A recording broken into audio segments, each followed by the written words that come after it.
Greetings and welcome to another edition of the Red Pill Diaries. I'm your host, Rashid, and I'd like to thank each and every one of you for joining me on the most powerful platform for truth, bar none, anywhere on God's green earth. This is your platform for enlightenment, education, and edification. This is the Red Pill Diaries, and I'm your host, Rashid. I want to thank each and every one of you for joining me today, for giving me your time, because you did not have to do this. Today's show is titled Live When Lunatics Run the Asylum. Now, I want to first of all apologize to everybody who said that they were getting notifications hours later or right after the show ended, or those who told me that they were getting them the next day. I want to apologize. I have no control over that. That's YouTube's policy. They're doing that. I cannot do anything about that. I really apologize. And also, I want to ask you all, if you guys have anything that could, for sensitive skin, that can allow me to shave more often, drop a comment down in the chat, and I would really appreciate it. I cannot stand this hair on my face, but I can't shave as much as the average person does, because my skin gets real tight and bumps up and gets welts all over it. So I just wanted to, if you have any information on that, please help me out. Help your brother out. Now, there's so much, as I often say, going on globally. There's so much going on within the United States. Let's look at Joe Biden, corrupt to the core. Let's look at all of the presidents, because people have this idea that if you can change presidents, you will change the policies of America. And then I then sit down and say to them, when has that ever happened? When has a president of the United States been able to change the policies of America? I'm talking about in a major way. Some people might go back to Abraham Lincoln and say, well, he freed the slaves. He didn't want to do that. That wasn't because he was benevolent and all merciful and all that stuff like that. He said it himself, that if he could if he had an idea in which he could save the Union and preserve slavery, he would do so, because he was not an advocate for freeing slaves. So we can't look to Abraham Lincoln. We can't look to any of those presidents. They may have altered a policy here or there, but most times when they get in office, they double down on failing policies. To give you an example, some of Obama's failing policies, the man who came after him, we all know who that was, doubled down on defense spending and all of this madness around the world, even though they say that Trump did not start any wars, right? He did provoke some. He did. He doesn't get credit for that. Right? We look at Biden. People were talking about how Trump was so into the national security apparatus. But when we look at Joe Biden, when he became the president, he maneuvered and outspent Trump on war spending, and is asking for even more money for war appropriations. So again, how can you expect the president to change the policies of America in such a way when it hasn't been a precedent for that? Huh?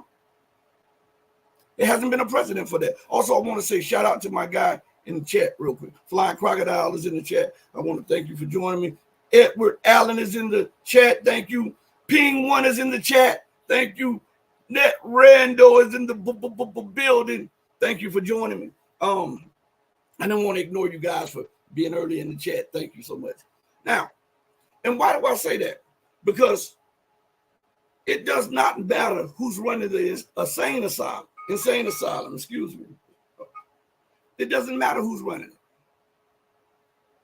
because all of them are insane. All of them are patients of the asylum.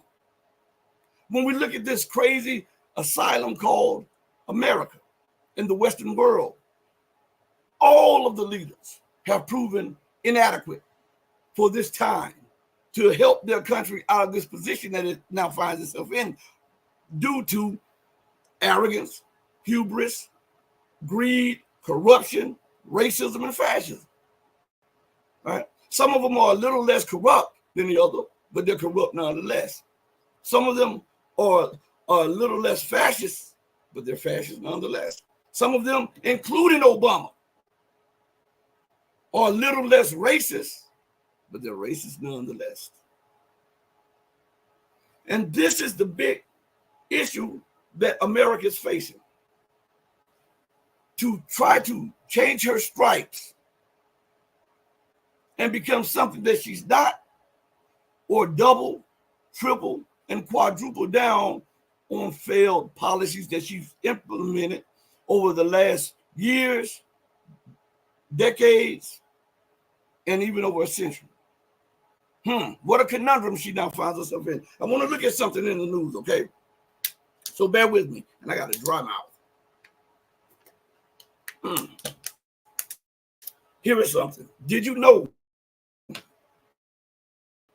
First of all, before I get to this part about war games, did you know that America and NATO and they have been running some of the largest war games in the last few years? These are some of the largest war games, and they're coming on the heel of what's going on in Ukraine and the constant threats of intervention by France and other NATO members. And this is right on Russia's borders. Did you know that? And it has been going on for a while now. 90,000 troops. CNN doesn't tell you about it. Fox News isn't mentioning it, right? MSNBC is not talking about it. Why? Because they have a vested interest in keeping the system under locks and keeping the system going the way it is. Because they are mouthpieces of the military-industrial complex, of the so-called deep state and the elite of the West. Let's go to a definition real quick, okay? You know how we do. We like to empower and enlighten people through definitions. That way you can get an in-depth understanding of what someone is trying to convey to you. Okay, instead of me speaking over your head, I want us to be on equal footings. So we'll have the same things that we look at, and then we can analyze them and come to a conclusion, an educated conclusion. And so I want to bring something to your attention. Where is it at? Okay, provocation, because we hear that word provocation by the White House press corps. We hear it by the State Department and its press corps. We hear it by the War Department and this press corps. We even hear it by the highest officials, Joe Biden, right? Blinken and Lloyd, right? That's your president, that's your Secretary of State, and that's your War Secretary, right? So what we want to do is get an understanding, because when China responds to an act of aggression near its border, the U.S. and the West says it's highly provocative, and they are being provocative, sending warplanes up in their airspace, in their territorial waters. They send ships out, and on their land borders, they send troops out. And the United States or NATO nations are there, but it's provocative because China or Russia or Iran or Venezuela or any nation that seeks to cement their security and their independence, when they react to an action of the West, it is provocative. So we're going to see who is the one who is provoking and provocative, and who is the one who is the victim. So let's get a good understanding of what the word provocation means. According to the dictionary, the word provocation, it says meaning of provocation in English, an action or statement that is intended to make someone angry. Now, stop right there. Before we go anywhere else, let's go right there. An action or statement that is intended to make someone angry. How do you think the Russians feel when France continues to say that they may deploy troops into Ukraine, after Russia had clearly stated for the last year or two that any entrance of foreign forces would be highly provocative and Russia would have to treat them as enemies on the battlefield? How do you think that every time Russia turns around, the United States and NATO are sending more weapons and mercenaries and special forces into Ukraine? How do you think Iran feels with all of the military facilities and basing that the Israelis, the UK, and the US have around it? Because this is not just a US thing. Is that not provocative? Because when we look at that first sentence of that definition, an action or statement that is intended to make someone angry, okay? Well, we know what was stated. Russia said the war would end quickly if NATO stopped infusing the situation with weapons, political cover, and arms. So that is an action. If NATO and the US continues to threatened Russia with red lines and threatened Russia through war games and threatened Russia by stating that they may provide troops or trainers or F-16s to the theater of war. If they continue to do that, you don't think that's a provocation? Before we go into more of the definition and before we reiterate the definition, how do you think America's reaction, how strong would America's reaction be if Russia decided to turn its naval facility that's in Cuba into a training station for Hezbollah? How do you think how strong do you think America's reaction would be if Russia decided to say, hey, you know what? These groups that America has designated terrorists, we will now openly train them in Cuba, and we will openly train them on Venezuelan soil. And now we have reached an agreement with the Mexican government that we are now building at least 10 outposts on the U.S.-Mexican border. What would America's reaction and response be? That would be seen as destabilizing, an act of aggression, an act of war, right? And a disregard for America's national security. All four of them will lead to a military response by the United States. Do you not agree? Right? But when it comes to other nations, no one has the right to secure their borders. No one has the right to make sure that there's no infiltration into their country. Right? But we see that America has that right. Let's go back to this real quick. The definition of the word provocation, okay? An action. So we see clearly through America, France, the UK, and all of the NATO nations that they are taking actions and they are making statements that is intended to make someone angry. Who are they intended to make angry? Iran, China, and Russia, right? According to the definition alone, what is that called? An act of provocation, right?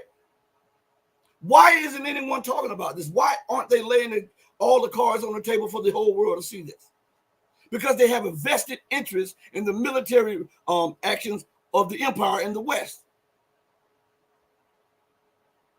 To not speak on these issues and to cover them in depth like this is to have a disrespect and a disregard for not only personal security of each individual, but for national security of every nation on earth, because these actions could lead to a thermonuclear exchange. You understand? I'm going to go back to something, because we're talking about actions. We're talking about statements, and sometimes I leave things on my dashboard that I've played because I say, you know what, down the line, I might talk on certain issues, and this may be very relevant to something that I'm talking on later, okay? So I want you to listen to something and we played these clips, these short clips. We got some more clips we're going to play if time allows. But I want to go back to something because these two clips specifically and especially relate so closely to what America's and NATO is doing with the provocations against nations like Iran, Russia, and China. Remember, there must be an action or a statement made or taken that is intended to make someone angry, right? That is the main sentence in that definition by Google on provocation. Russia has outlined the course for escalation, right? The constant influx of so-called mercenaries, which are special forces, the influx of war weapons and finance to keep this war going for the benefit of so few and to the detriment of Ukraine and all of the other players involved. Let's go to something real quick. All right. Let's see if this is highly incendiary and provocative. We're going to see if this is a statement with actions that are intended to what? Make a certain player angry. That certain player at this moment is Russia. So I want you to pay close attention to this clip, okay? President Biden on the final leg of his mission to Europe. He's in Finland this morning after making a pledge of support for Ukraine at the NATO summit in Lithuania. We will not waver. We will not waver. I mean that. Our commitment to Ukraine will not weaken. We will stand for liberty and freedom today, tomorrow, and for as long as it takes. Elizabeth Schultz is with the president in Helsinki. Good morning, Elizabeth. Good morning, George. In the final stop of this trip, President Biden is taking a victory lap, touting the expansion of the NATO alliance to include Finland and soon Sweden. Biden just met with the president of Finland, insisting that the U.S. and Nordic allies are more united than ever against Vladimir Putin, with Russia's border just about 100 miles from here. It is a split screen from almost exactly 5 years ago to this day, when former President Trump met here with Putin.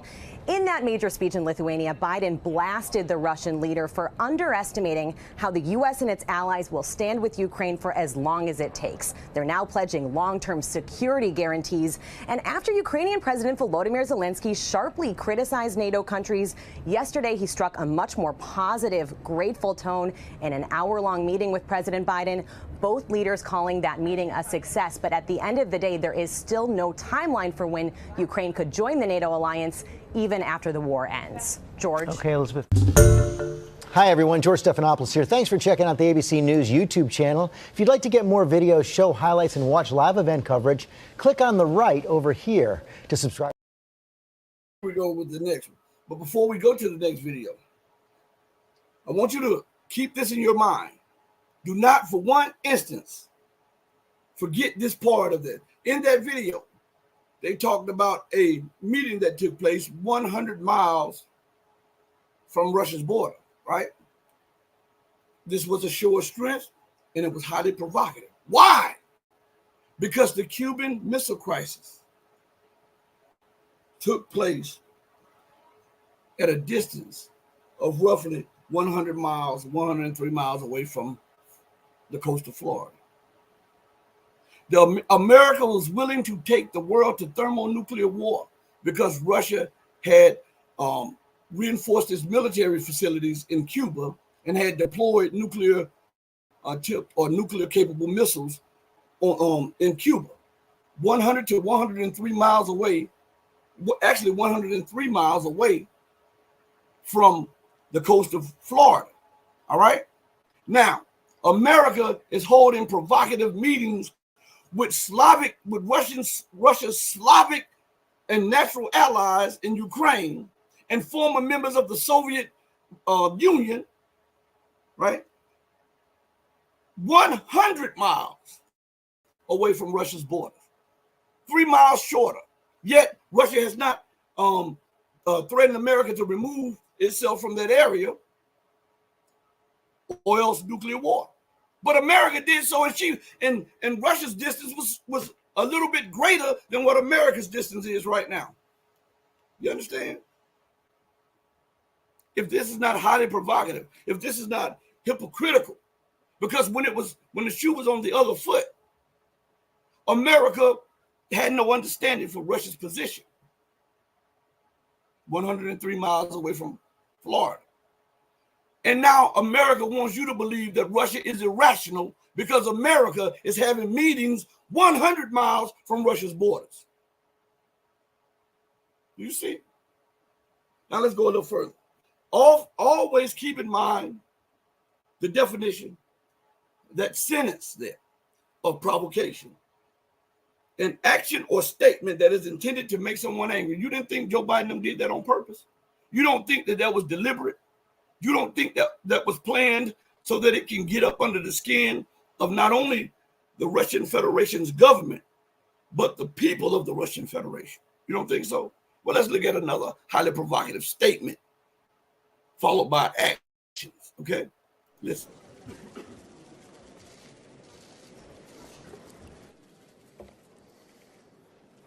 So today, leaders have endorsed NATO's new strategic concept. It makes clear that Russia poses the most significant and direct threat to our security. In the current concept, we state that Russia is a strategic partner. Ukraine can count on us for as long as it takes.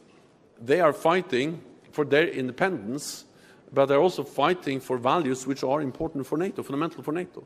The sovereignty, the territorial integrity of every nation, and therefore this matters for our security. The decision to invite Finland and Sweden to become members demonstrates that NATO's door is open. It demonstrates that President Putin did not succeed in closing NATO's door. NATO's door remains open. Allies are also investing more in modern capabilities, contributing more to NATO deployments and exercises, and we have agreed to increase NATO's common funding.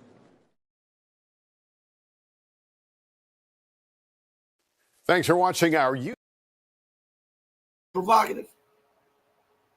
Those are not actions. He's not speaking about actions that are highly provocative and intended to inflame the situation. He's not speaking about that because we see it. See, it's one thing for a person to tell you. It's another thing for you to see it yourself. So you can't say that Rashid embellished anything. He made up anything. You know, he's just trying to gain an audience or anything. No, you can't say anything. What you can say is Rashid is telling you the truth because he's proven it step by step, line by line. So we look at this situation, and let's go to something real quick. Let's go to something real quick. Here it is right here. So on Sputnik News, right? We're gonna touch a lot of this stuff because I want you to see just how crazy these people are. And this is what happens when the lunatics run the asylum. People are screaming about America, the policies of America, and it's crazy, right? The people scream about the policies of America unless the policies are not directly affecting them. Then, if the policies are not directly affecting them, then they are not as involved in trying to deconstruct this system. It's only when they get hit by their own policies, by the policies of those who they claim to have elected, do they then lash out. But what I'm telling you this is that for you to be approved to get into this position of authority, you've got to sacrifice yourself in such a way that you're no longer worthy of the trust of the people. You're no longer that innocent person. Think about all of the campaign promises that all of the presidents make, and then after they make them in ascend to office, how much of those promises do they keep? Just look at that. It tells you that these lunatics, if they weren't insane when they got to office, they lose their mind after taking office. And we see them driving this broken down bus clean over the cliff. And it has an air of arrogance to it. The leadership believes in their mind that if I can't rule, I'm going to kill everybody. I've been telling you guys that. Have you ever noticed this? Look, I want you to pay attention to this. Have you ever noticed that now the bigger channels are talking about how childish the leadership is of the West? Have you ever noticed that? They weren't talking about that 2 months ago. Have you ever thought about how the main alternative media people are talking about the suicidal lunatic policies of the West now? They weren't talking about that a few months ago. It's pressure. I'm breathing down their throat. I'm breathing down their neck. They're going to have to address some of these pertinent issues for you. I hear them often saying things that I've said. As I constantly tell you, this channel is your favorites channel. Okay? So, look. We are now in bizarro land, and there is no question about it. The reason we are now seeing the deconstructing of the American empire and the collapsing Western world is because it's lived out its purpose. It's lived out its purpose. And what it's doing is trying to bargain for a few more days. And the bargaining hasn't gone smoothly, so now it resorts to what it does best: threaten, provoke, and prepare for war. See, it has lived out its life. This is a part of what nobody wants to address because they have thought of their system and their nation as being the beacon of hope and beacon of light. So nobody wants to, they don't want to address these things directly because they would be forced to admit that the system and the government has lived out its purpose. And it is now in the phases of death. You know, you have this, once you see that you're dying, you want to then negotiate terms. If you give me a little bit more time, I'll do this, and this. Then from that, you go through a very angry stage. And from that, you go to an acceptance. Some people go to an acceptance stage. Some people just remain in the angry stage. That's what we are with the American empire. It is dying a natural death. Do you see? The system is exposed for so many decades. They've told us ad nauseum how great capitalism is, how great the Western system of governance and finance is compared to everybody else. And now you're getting a deep dive inside the corruption and the level of corruption of capitalist West and the government of the West.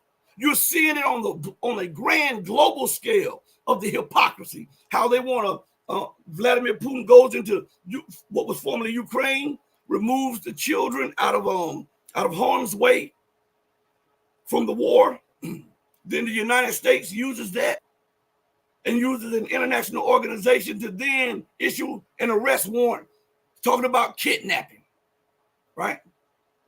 And then you see the West uses that now to put pressure on Russia. And then when you look over at Israel, killing over 35,000 men, women, and children, mostly children and women, executing children and women, going into hospitals, not just vandalizing, but destroying life-saving equipment and executing the men in the hospital. And the United States goes to the court, the so-called court, the international court, or the court of justice, or whatever you want to call it. All of it is a facade. It's nothing. It's just to cement imperialism. But America goes and put pressure on them. Don't you dare issue an arrest warrant for Benjamin Netanyahu and his administration. This man, we're looking at it live on TV, how he's committing genocide and ethnic cleansing and violating every humanitarian right laid out. And the so-called beacon of humanitarianism and democracy and justice has turned a blind eye, a deaf ear, and a dumb tongue to the massacre of thousands of people because Israel is a project she helped start. The hypocrisy. See, you're seeing the inadequacies of the system. But had these events not taken place, the empire could have continued on. Full-scale war mode, occupying. We see other nations are demanding America repatriate their gold. America is having a very hard time trying to repatriate the gold.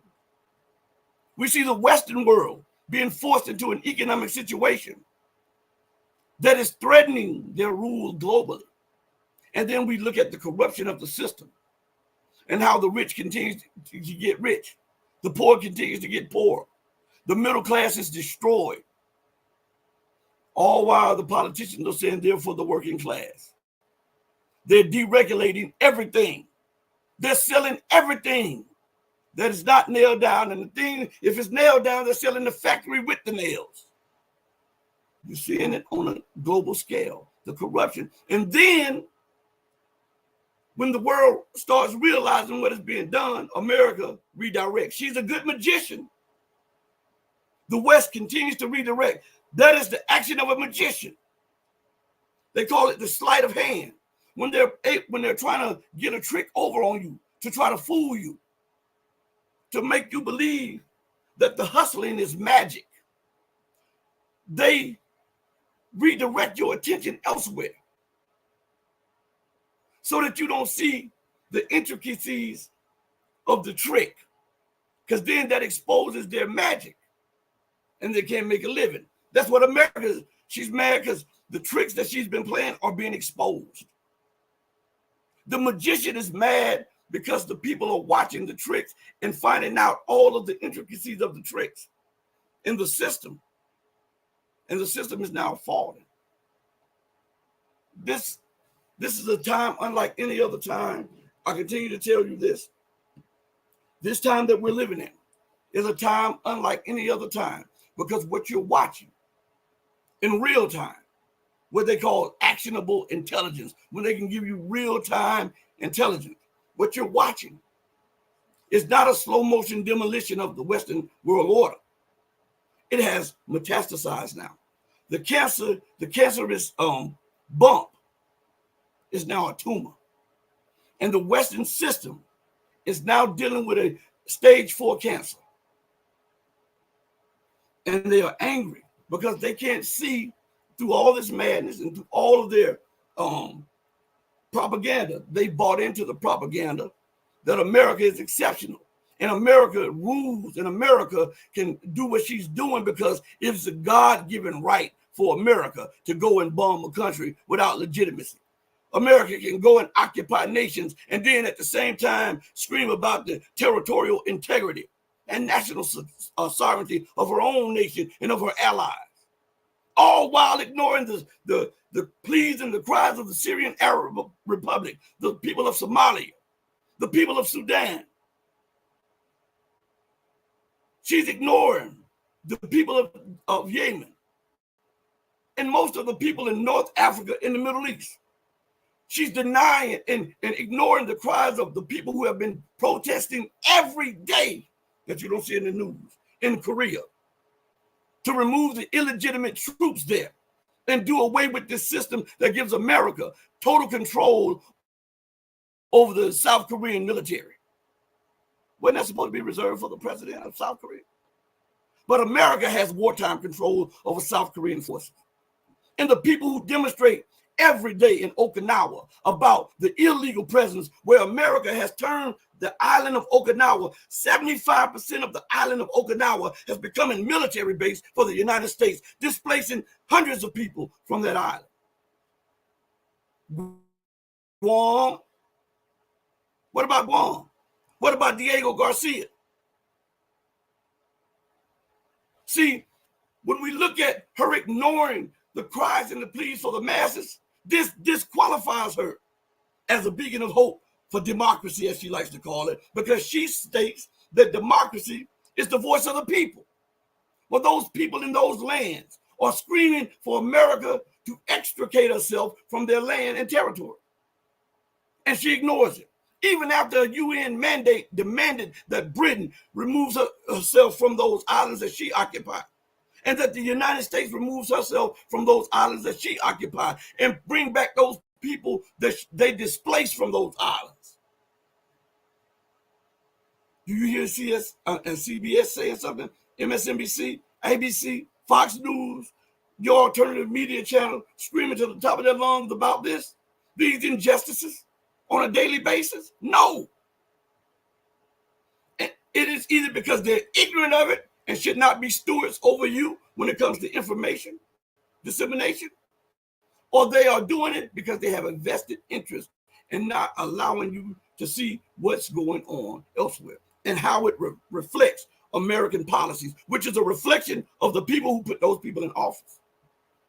You understand? I hope you do. So now we talked about the United States and NATO winning these military base, these games on Russia's borders. I was looking at something that took place last week, a few days ago. It didn't make the news much, but Russia unannounced sent up those strategic bombers that are nuclear armed. And normally when Russia sends them up, they're not armed or they're on training missions. But this time, they were armed. They were armed to the teeth. Russia sent up the media at one time. I think the alt media reported that one nuclear bomber went up, but there were more than a source told me that there were more than one nuclear bomber. There were between 2 and 3 nuclear bombers that Russia sent up, and they were being escorted by Su-35s. Guess where they were at? Close to America, on her western coast. Right? America said that this was highly provocative, even though Russia abided by international law and didn't even come within the 12 miles air border that America has. They didn't even come within 12 miles. America sent up a couple of warplanes. I believe they were some reports says F-16s, but I believe they were either F-22s or F-18s, the Hornets, one of those two, I believe. I got to look at my notes when I got the information. I kind of skimmed over it and stuff like that. So I take notes when people are telling me something and reporting. I take some notes, and I go over those notes over and over again. So now, when we look at that, America says that's highly provocative, even though Russia stayed outside of the limit that it is allowed to go. But America sends planes, Britain sends planes up right on the 12-mile border with Russia. That's not highly provocative. And when Russia sends planes up to escort those planes away, that's highly provocative. That is almost saying that it is highly provocative that the person that was intended to be raped by the rapist defended itself against being raped. See, these terms, these examples, most people don't look at. But it is absolutely the truth. It is absolutely the truth. I want you to just check out something, okay? Now, Russia also is commencing with drills itself. We'll go to Sputnik News. I say Sputnik, but someone told me that it is Sputnik. So sometimes you'll hear me go from Sputnik, my country voice, to Sputnik. I guess the proper way to say it, okay? So you guys forgive me. I'm a country boy, so you gotta forgive me. Charge it to my head and not to my heart. So,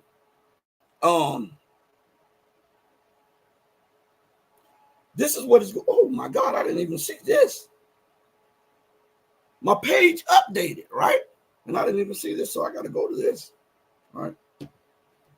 So here's an article right here. It says Russia's not bluffing. Tactical nuke drills are deafening warning to NATO to stay out of Ukraine. So remember what I told you all, that America and NATO are doing war games. And here's the kicker.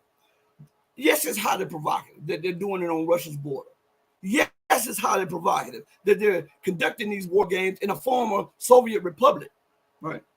But what's really provocative about it is all of those things combined on the back of the threats about military intervention by NATO into Ukraine. Do you see the lunacy of that? Huh? I just want you to think about that for a minute.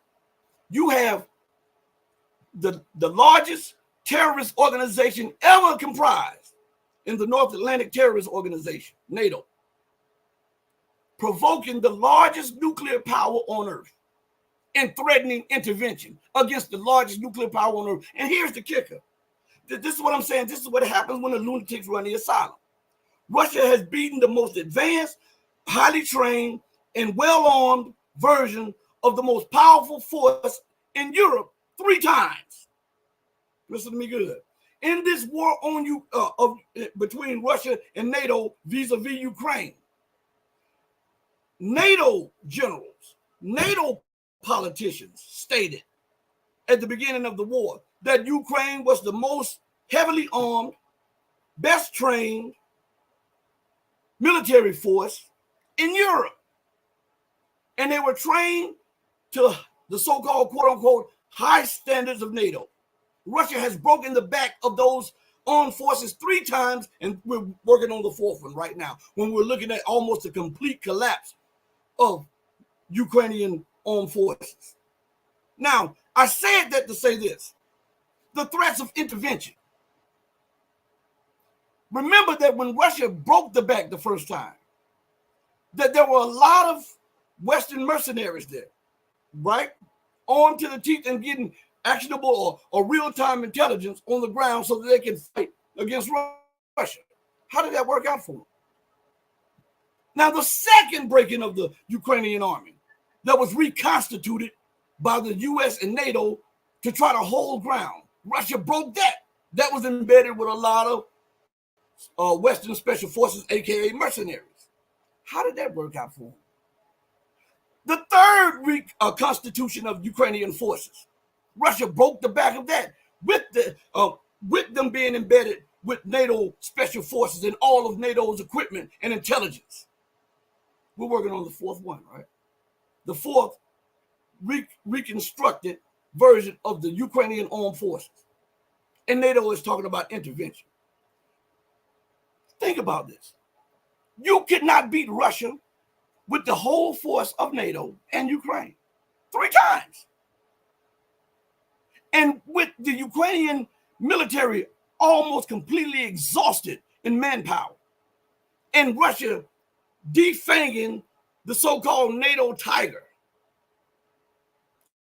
Think about how that would work out if NATO intervenes militarily. Russia is outproducing them, outgunning them, outstriking them in the theater of war. So how would this work out? Russia would hand NATO's behind in his hand, and NATO would feel the need to try to save face and escalate it to the nuclear threshold.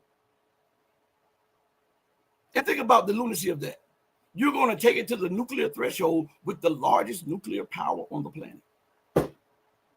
How do you think that would work out? Huh?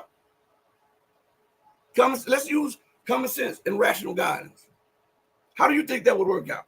If the whole of NATO with Ukraine could not defeat Russia, we're into this fourth phase of it, and then NATO openly intervenes, and they have admitted that their military capacity is not on the level with Russia, of the building of warplanes, warships, missiles, artillery, and Russia has the most advanced electronic jamming devices on the planet, the most advanced and integrated air defense systems on the planet. America and NATO would be, for the first time, acting without air superiority, because Russian Su fighters are just as good as the U.S. S-35. Russian Su fighters. We're not even talking about the PACFA, the 5th generation warplanes. We're talking about the Su-34s and the Su-35s, which confronted the F-22, which nobody talks about, and confronted the F-35 over Syrian airspace and made them beat a hasty retreat. Why nobody speaks about that? So for the first time, NATO would go into a place without, and they use air supremacy to dominate the spectrum of war. Well, if you're in a hostile environment where your planes are being taken out through electronic jamming, you're in a hostile place where your planes are on par with your enemy's planes. So you have no level of aerial dominance. Russia's planes fly higher and faster, and their radars can see further. How do you think that would work out? I'm just asking. Nobody thinks of the consequences of these maniacal, sociopathic killers. Nobody thinks about that. Okay? But I'm going to bring it to your attention. I'm definitely going to bring it to your attention. I just want you to see how insane America is. Okay? I'm going to play this 3-minute clip. Remember that Ukraine is fighting, as they say, for the West, right? We see that. That's what they say. And I see they're messing with my streaming. My dashboard says that I have excellent internet connection, and I have a backup one. So if it's freezing and faulting that StreamYard or YouTube, it's not me. All right? But America and Great Britain specifically, those two nations specifically, and especially, NATO as a whole, but those two nations specifically, are responsible for the death of 500,000 Ukrainians, not including all of the hundreds of mercenaries or special forces that are killed. As a matter of fact, Russia, some of the strikes, you may not know this, some of the strikes that Russia initiated yesterday and the day before yesterday were on French Foreign Legion fighters. They say Ukrainian, those were French Foreign Legion fighters that were taken out. Okay? So, can we not, with sound judgment and rational thinking and a sound mind, come to the conclusion that as this war comes to a close, that American leaders specifically and UK leaders specifically, but all of NATO leaders should be brought up on genocide charges, crimes against humanity, the same thing they did with the Third Reich, right? Shouldn't that happen? If we're being fair and we're not a respecter of persons, if you have finance, if you plan this, and you're given the political, the military, and the financial backing for these tragedies to take place, you are responsible. What do they do in America's law? With America's law, if I provide you with a weapon and I provide you with a plan to go in and rob a bank, and I provide you with all of the key players in the bank, and I establish the escape route, I'm a party to the bank robbery too. And if someone is killed, no one goes in there to kill, but somebody is killed, they're going to hold me just as much accountable for murder as they hold you, right? So if we look at these examples and we apply them rationally, fairly, and equitably, then that means that American leaders, British leaders, French leaders, NATO leaders should be brought up on war crimes and crimes against humanity, ethnic cleansing, and genocide. Right?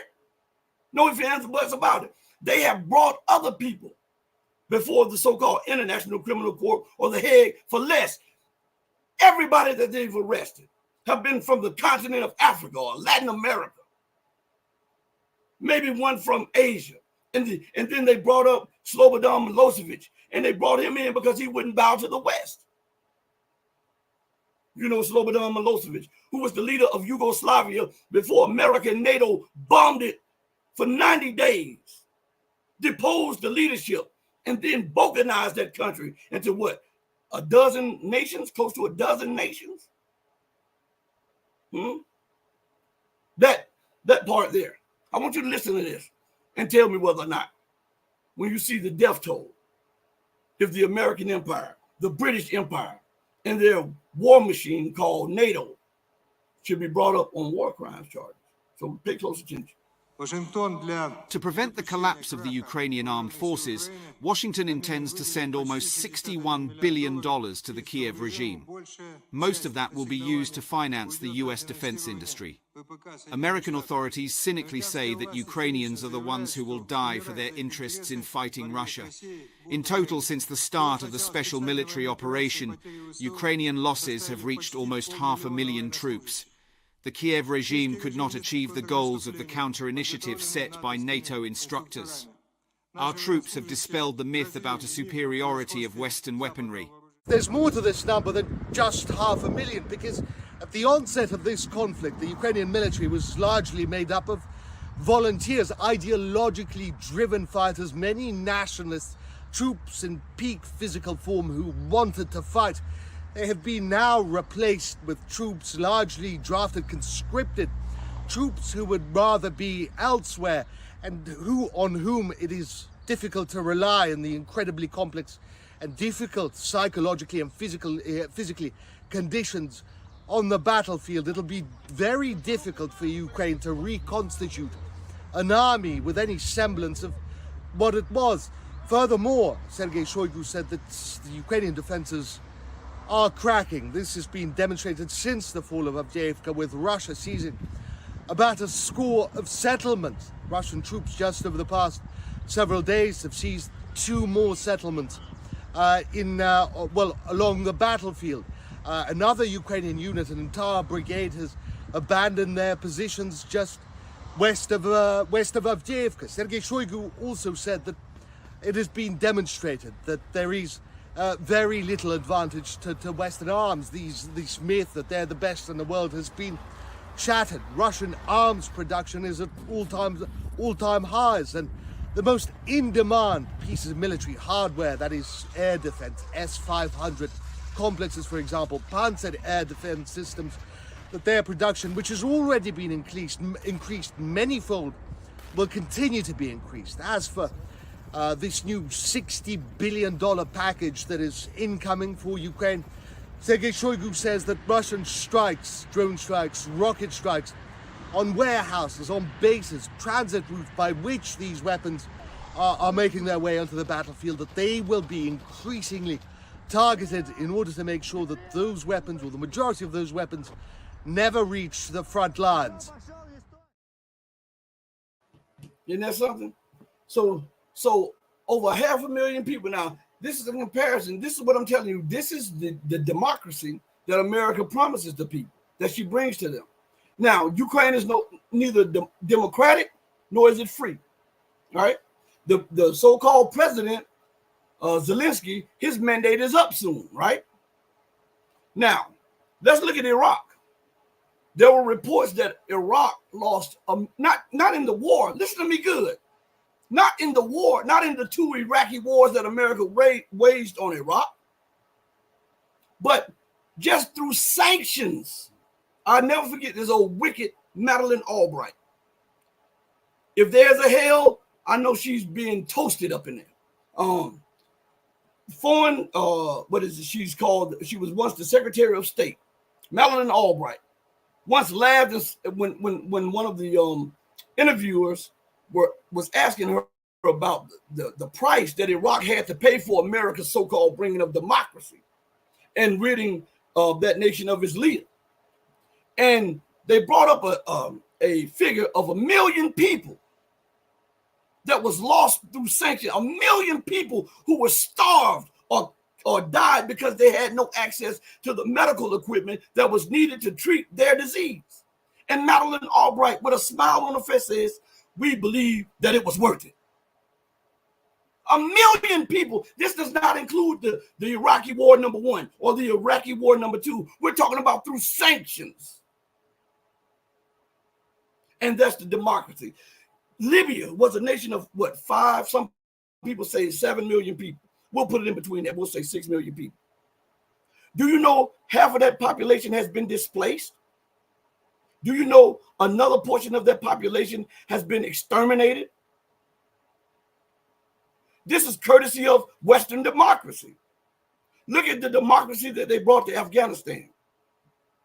Look at the democracy they tried to bring to Kyrgyzstan. What they're bringing to Armenia. Look at the democracy that they're trying to impose upon African nations. And the democracy that they tried to impose on Venezuela after the people voted, and it was a legitimate vote according to the Carter Center. You know who the Carter Center is run by, right? Former U.S. President Jimmy Carter, who validated that Maduro had won by that margin that was stated that he won by, right?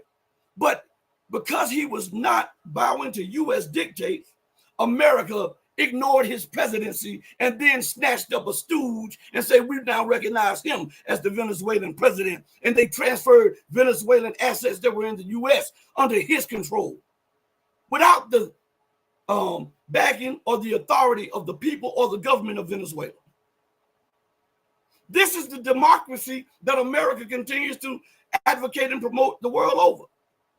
And all one has to do is look at the democracy right in Iraq right now. How's that working out for the people of Iraq? What about the democracy that they're trying to bring to Syria? How is that working out? What about that democracy they got in occupied Palestine? How is that working out? Huh? And check this out. They're so hypocritical that they claim to have brought democracy to the state of Georgia. You know, the former Soviet Republic of Georgia. And now that the leaders are getting hip to America's democracy, and they're saying, listen, we want to introduce this bill so that we'll know where the funding for these politicians and stuff comes from. The U.S. then inspires and funds and trains a color revolution to overthrow the legitimate authorities of the so-called Georgian Republic that they said that they brought democracy to, because the democracy that was brought to them, they don't want to accept it. Hypocrisy at the highest level, right? Y'all know what I'm talking about. Listen, we got about 40 people in the chat. I mean, that's watching. Let us get 30 likes. And if you have never been to the platform before, let us get 5 new subscribers, okay? Even if we don't agree on everything, we can be agreeable to disagree. This platform right here is not a childish platform. See, because when I come against you, I'm going to come against you with facts. Okay? And facts, once they're established, they removes all errors. And that's what I'm about, trying to give you and empower you with the facts. And then you can do whatever you will with that, okay? So now let's look at something. Let's go back to something. I saw something in the news, and I'm not going to be able to address everything. Man, I was looking down, and while the videos were playing, I was seeing a whole bunch of things in the news. I mean, I know I'm not going to be able to address all of it. I see the chat is jumping also, all right? So, and we're going to go to another video in just a second. My guy, Perseverance Chameleon, I see you. Incognito, random, you know I always mess up your name, but you know it's from the heart. I'm trying to teach you, get you up there and get you recognized. Hey, sir, I'm sorry, I might butcher your name, Salangan, I believe. Thank you for joining. So listen, let's go to this article, back to something with a video, okay? This article is titled, Russia's Not Bluffing. Tactical nuke drills are deafening warning to NATO to stay out of Ukraine. Russia's military has parried bellicose statements by officials and lawmakers in Washington, Paris, and London about deploying troops in Ukraine by announcing drills involving battlefield nuclear weapons. Sputnik asked Earl Rasmussen, a 20-year veteran of the U.S. Army turned independent military and foreign affairs observer, what it all means.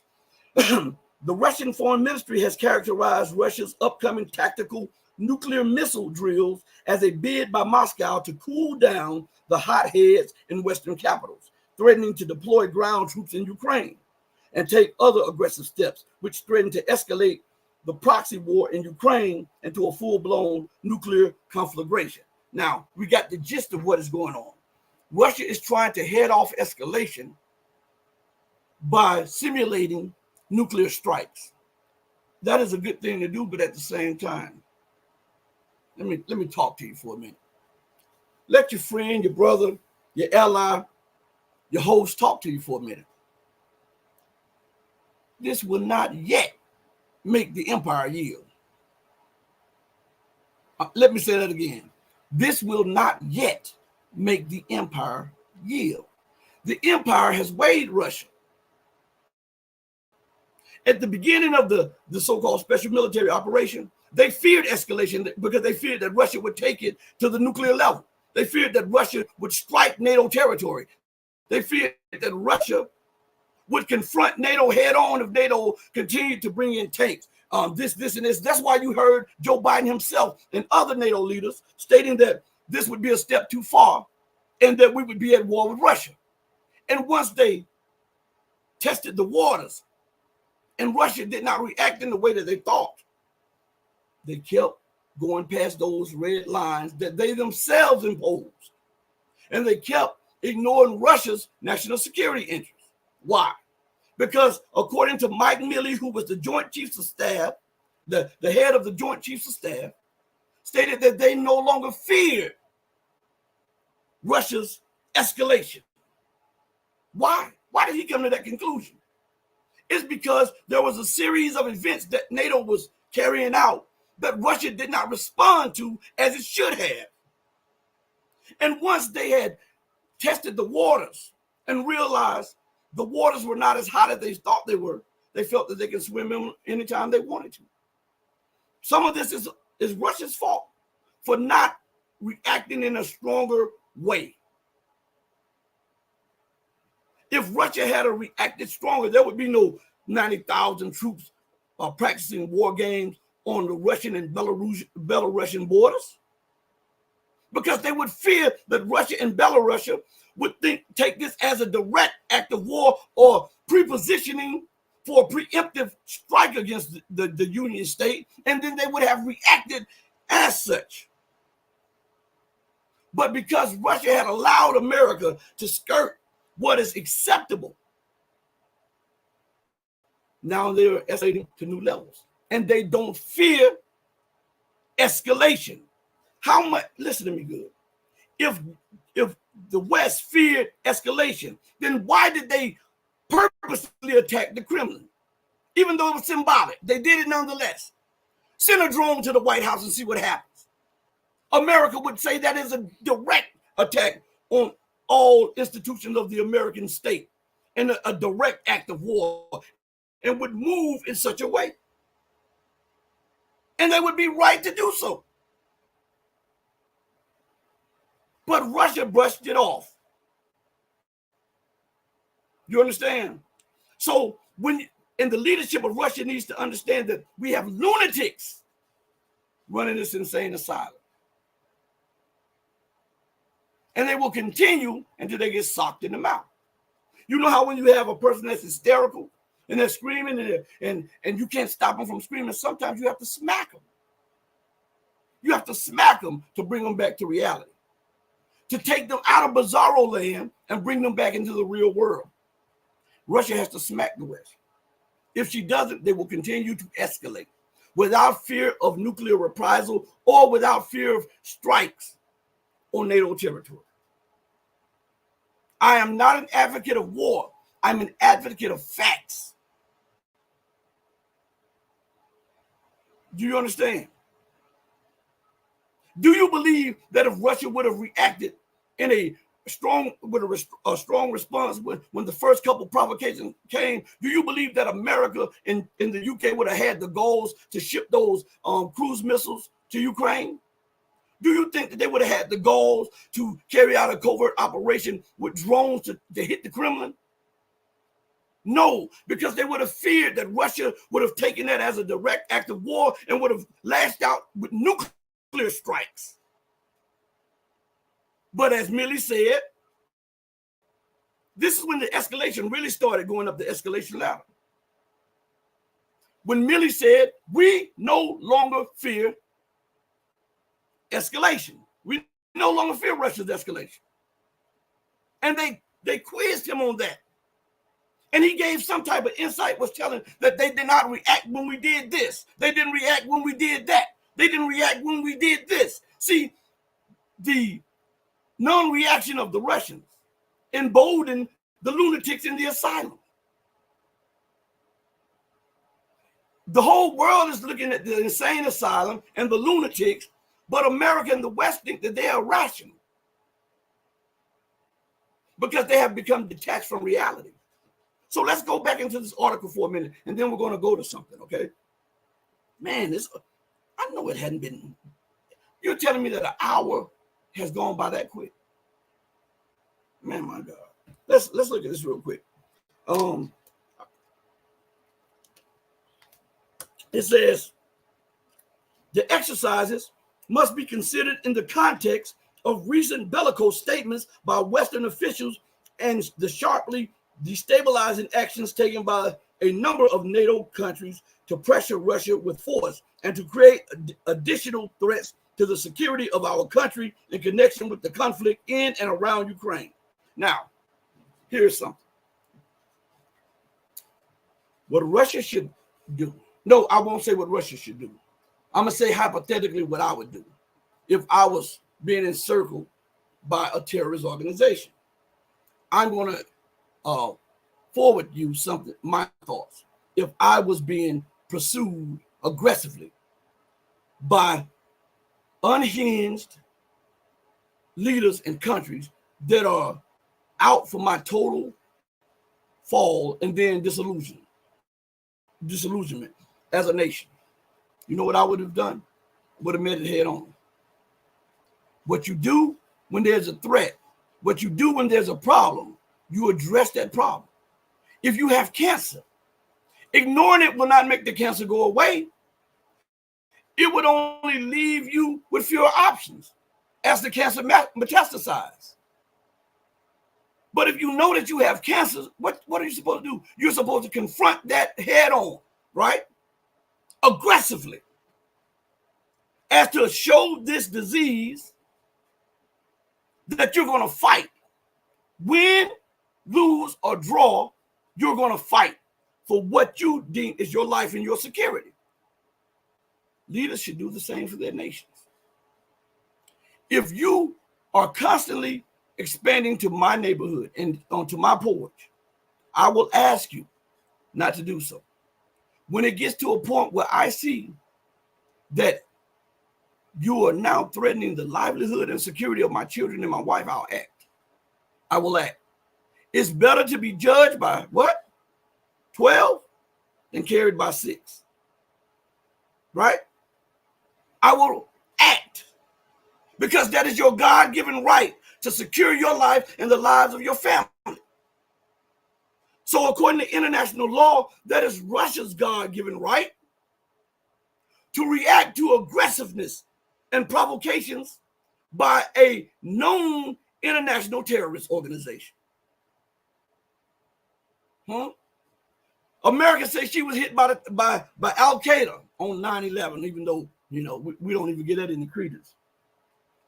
Did America sit passively by it? No. Even though most of the world said this was a false flag operation, what did America do?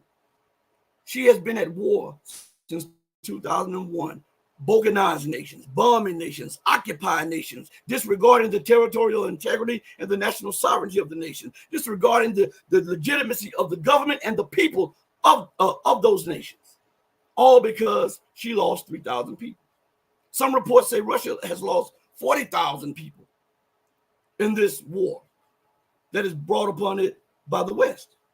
Doesn't she have a right, an equal or greater right to react also militarily?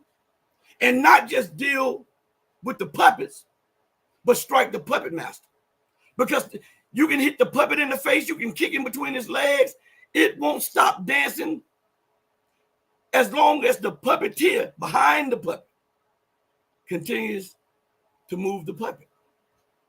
To stop the puppet's actions, you got to hit the puppeteer, right? Is that not right? I am not advocating war, but sometimes war is justifiable. Sometimes war is necessary. Sometimes. Okay? So let's go a little further. It says, man, I tell you what, I can, this stuff that's going on here, because I'm built a little different, and I know you don't supposed to act emotional. And you're supposed to weigh your facts, and that's true. But the fact of the matter is that this has not been going on since 2014. This has been going on prior to the collapse of the Soviet Union. So when is enough is enough? When you lose another 50,000, 100,000? When Russia proper becomes, goes under attack, direct attack? When is enough is enough?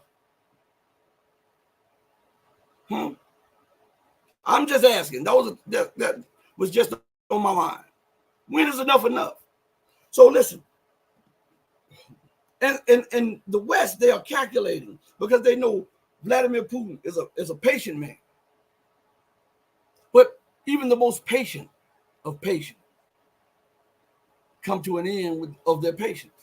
And even if they want to be more patient and more compliant, they have people in their ear. They have other interests that they have to consider. They have to consider other factions of the Russian Federation. And pretty soon this patience will wear thin. And when Russia escalates, America will say this was unprovoked. We must respond. So why not just nip it in the bud right now, where you don't have to worry about that? Why don't you do what is incumbent upon the leader to do? And smack the aggressor and tell the aggressor, from this point on, these are the lines. If they are crossed, they will be met with this, this, and this. Whomsoever crosses it. Listen, is Russia, and another thing, I got to say this, because they don't play this game. I don't understand why. Okay? If Russia is mad that the UK and France are giving Storm Shadow missiles, and the United States is giving ATACMS and all of these other weapons, and Russia has designated designated the president of Ukraine a criminal, and they've issued an arrest warrant on him. So in Russia's eyes, the Ukrainian government is a terrorist organization, right? And America and the West continues to arm and finance that terrorist entity, right? So why won't Russia, if it doesn't want a direct attack on these NATO nations, why don't they just arm the people that the U.S. and NATO designate as terrorists with these missiles? And then get on TV and say, yeah, we did it, and we're going to keep arming them. We think they're freedom fighters. One man terrorist is another one freedom fighter. And when America gets in her feelings and the West gets in her feelings, then you can take before the world and say, listen, this is what they've been doing. Why is it that we've now got to look at this organization as, we haven't designated them as a terrorist organization according to Russian law. So we are allowed to provide them with weapons. They may be a terrorist organization for the West, but they're not for us. The same that America does. The same that Britain does. And don't arm them with no assault rifles. Give them what America is giving the antagonists against Russia. What's good for the goose is good for the gander, right? Why are you sitting there just allowing America and the West to run roughshod? Arm Assad. Give him an S-400 system. 2 of them. Shut down airspace over Syria. Then Assad gives his orders for the militias to go and take the U.S. occupied base of what? Al-Tunf, I think that's what it's called, in Syria. Give him some S-400s. Give him some land and sea missiles to keep U.S. and NATO ships from close to Syrian waters so that they will not be able to conduct airstrikes on Syria. Give Syria some Iskander missiles so that they can use against these bases. And then when you give it, step back and say, hey, we gave it to them, and we're training them, and we're financing them. Hey, but we have no control of whether they want to shoot those Iskanders at Al-Tunf. We have no control of whether they want to shoot those Iskanders in your military bases in Jordan. Show the bully what it's like to be bullied. Russia's not no lightweight militarily. It's not a lightweight economically. It's not a lightweight politically. Use that weight or lose that weight. If they can position mercenaries on your border, how about you do the same there? This will make them think twice. And you're in a better economic and political and military position than they are. So it's more advantageous for you to do this. And it also eases up the pressure that they're bringing to bear on your doorstep. Because now they're preoccupied with Russian man pads that'll knock down planes. Syria could deny all responsibility and say, hey, we didn't give them those rebels that. When the rebels knocked down a helicopter or airplane to NATO in Syria, the Syrian government can say, hey, first of all, you're illegally in our country. Second of all, we know nothing about it. And third of all, we have no control over them. The same as what America and Britain is doing in Russia. Let the empire feel the same ire, feel the same place as Russia is feeling right now. But they don't do this, and I don't understand this. I don't understand it. You want the empire to yield, but you're not giving the empire enough to think twice. They've seen you shoot Iskander missiles. They've seen you shoot the Onyx. They've seen you shoot these Kinjal and all of your hypersonic and supersonic cruise missiles. They don't have that technology. They saw you with the S-400, the S-300, the S-350. They've seen you with the S-500. Has that been enough yet to force them to think again about what they're doing on your border? No. They know you have the nuclear drone, underwater drones. They know you have the new intercontinental ballistic missile. Has that been enough? No. And if you continue to do things that have not paid dividends, you just spin it in circles. What you do is to alleviate pressure on your doors is to bring pressure on theirs. Because they'll have to choose what's more important, for me to realize this dream of encircling Russia, or for me to beat back these terrorists that are now encircling me. You see, that's common sense. But common sense is not so common in today's game. And think about this. All while this is going on, America is spending $6 million a minute. $6 million a minute. She's in debt up to her eyeballs. Nations are telling her, take a hike. She's stretched thin. Again, I will tell you, he who defends everything defends nothing and leaves themselves exposed at home. She's in Asia, the Asia Pacific. She's in the Southeast Asia. She's in Central Asia.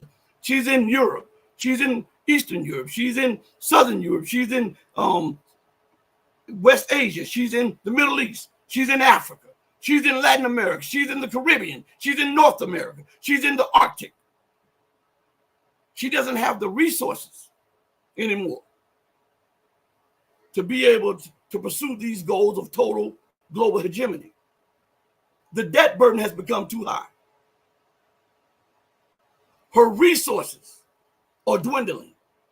Her technological prowess and military advantage over her rivals is dissipating. You have to redirect her attention, if only for a minute, to get yourself a breather. You're taking the losses. You're being surrounded. You're taking the hits with the terrorist attacks you know that are being carried out by covert operations from NATO special forces, or being guided by NATO special forces on your infrastructure. And yet you do nothing or little about it. Not in the proper manner. Okay, yeah. Yeah, I'm telling you, the world is lucky that I'm not a leader of a nation, because the stuff that these leaders allow to happen to them, I don't even have to have the military prowess of Russia, but you're going to respect me. You're going to respect my nation. You're going to respect my people. Well, we'll bomb you. We'll do what you must, but we'll do what we have to defend ourselves.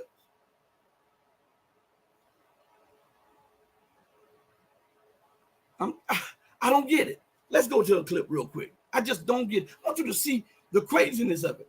America secures Ukraine borders, right? She wants Ukraine to have secure borders. Her borders left unsecure. I see why some Americans are mad about that. And I see why a lot of people from Latin America don't care. Because America kept violating their borders. That cocaine problem, that didn't happen by chance down in Colombia. What about all of these terrible dictators that were imposed upon those nations? That was under American guidance, right?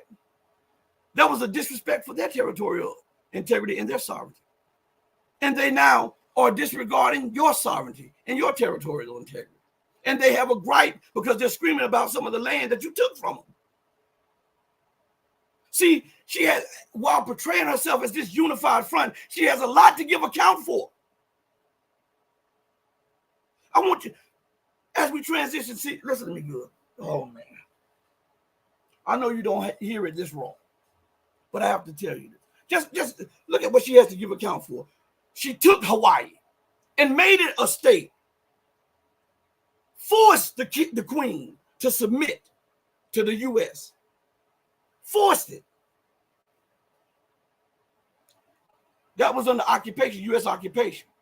The indigenous people of Hawaii did not want to become a part of the U.S. They became a part of the U.S. under the boot of American occupation and through the threat of the barrel of the gun. Go do your history. Look at it. They've resigned the Native Americans to plantations. These little reservations. They took land from the indigenous people in Central and South America, and they don't want them to come through the border after troubling these people for decades, telling them what they should do and how they should be governed and how they should live. And then when we look at Black America, the only people on the face of planet Earth to ever endure 400 years of slavery and was to be bred like cattle. This is according to their writings, not according to Rashid. Every person was paid reparations except the slave, the ex-slave. You know that? I'm going to tell you how arrogant, and people don't even see this. See, because I touch on issues that you might not agree with, but I don't care. I'm going to touch on the right issues to show you the hypocrisy of the West and why she is collapsing. Because she refuses to do justice by people. To say I'm sorry with nothing behind it don't mean squat. It doesn't mean squat. I want you to think about a people who was bred like chattel. They were considered chattel for 400 years, bred, and they were beaten, broken, and all of this stuff. Family was like the slave master could come in and have relations with your wife in front of you, and you couldn't do nothing. Could have relations with your children, whether they be boy or girl, and you couldn't do anything. Everybody that was like the Japanese that were in internment camps, they got reparations. The Indians got reservations, right? The Irish got some form of reparations, right?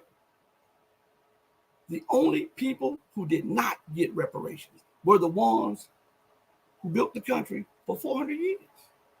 How is that just? How? Let's look at this, because I want to point out some hypocrisy here. Because I'm talking to you, I want to level with you. Sometimes people put these masks on so you don't really know them. All right? So we pull down the curtain right now. Let's look at this situation. I want you to see the depths of this, okay? Just bear with me for a second, okay? When there was a movement by ex-slaves to acquire land so that they can start their own territory or to have their own somewhat like reservation, every effort was extinguished, right? Listen to me good, because this has everything to do with the hypocrisy of America and her policies, because her domestic policies reflect her international policies and vice versa, okay? Bear with me, okay? And I'm not speaking any untruths. I'm telling you the facts, okay? How can you justify designating millions of square miles or hundreds of thousands of square acres or something to preserve the buffalo or to preserve the lion, the mountain lion, or to preserve some endangered species, and not set aside an equal or greater amount of land for those who endured 400 years of slavery? How is that justified? How can you say that you wanted to give Israel a home in Palestine, removing entire people from their land and put some non-indigenous people on that territory to rule because they endured atrocities from Germany for a decade? But you didn't have that type of empathy for people who endured 400 years of tragedy under yours. Huh? If you were going to give the land to somebody, it should have been your ex-slaves. Right? Look at how she treats Russians as beneath the rest of America and Europe. Look how she's treating Ukrainians as cannon fodder. Those old Slavic people, the hell with them. If they go and fight, that's their fault. That's on them. Even though you are the instigator of the entire conflict, you are the one who continues to add fuel to the fire. because you look upon them as snow niggas. That's what you said. You call them snow niggas. You have this in your head that everybody is beneath you. And it's causing the collapse of not only the American empire, but the Western world. Because remember that America is the pillar of power for the entire West. You cannot go on doing wrong, ignoring the rights and the cries of the people, and expect to endure. Empires before you tried, what was the result? Nations before you tried, what was the result? Republics before you tried, what was the result? If you wanted to endure, if you wanted to be prosperous, then you had to do the things that is incumbent upon a person that want to do those things, and that is to right the wrongs of yesterday, because they lead to injustices of today and tomorrow. You understand? And so she's so preoccupied with total hegemony that she's spinning her own nation, her own republic, her own empire into oblivion.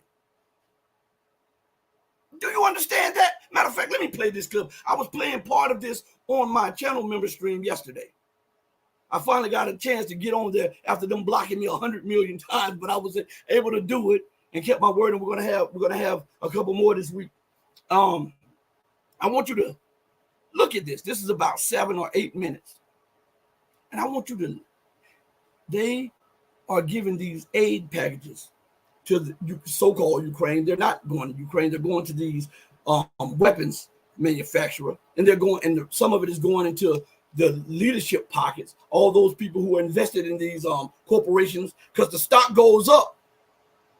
The dividends, when the dividends are paid out, the people are making money at the cost of lives. If you don't see that these people are the bloodshedders, I don't know what would make you believe that, when they value money and profit over lives and security.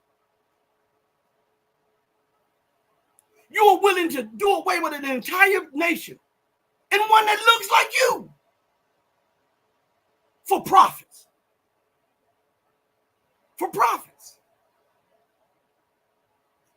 Listen to me good. If I were a white nation or a nation in Europe, I would not befriend America in the least, because we see the eventual working out of those who befriend America, of those who take on the same policy directives of America. And it's never beneficial in the long run to the people of those nations. So that's some sound advice, to start rethinking your policy and your connection with America, because she doesn't like a community of equals. She want to be the top and everybody to be subjected to her will. And all while she's spending her nation into oblivion. She is expending not only financial capital, but lives, because when Russia hits these targets, these air defense systems, like the PAC systems, the Patriot systems, and these other systems, these systems are manned by U.S. soldiers. There's no way that America can transfer a PAC system or a PAC-3 system to Ukraine and train the Ukrainians for 3 months, and they can be and expect to be proficient in using that weapon. So for these systems to be effective, they have to be manned by U.S. or NATO troops. And Russia has been hunting these systems down, destroying them, which means, guess what? Russia is hunting down and destroying NATO troops, U.S. troops. It is getting so bad. Let me tell you what happened, and then I'll play the clip. I caught this. Listen to me good. I was looking at the writings, and remember that Iran exposed Israel's so-called impenetrable air defense system, the most condensed air defense systems in the world in that small territory of occupied Palestine. Iran exposed it. And even with the bluff of the West, the U.S. said we knocked down 99% of the missiles and the drones, and Israel saying nothing got through. Guess what Israel just did? Announced that they were going to discard the PAC systems, the so-called most advanced air defense systems of the West. Israel has now said that they are going to now replace the PAC systems with something else. These were so-called the creme de la creme of the West.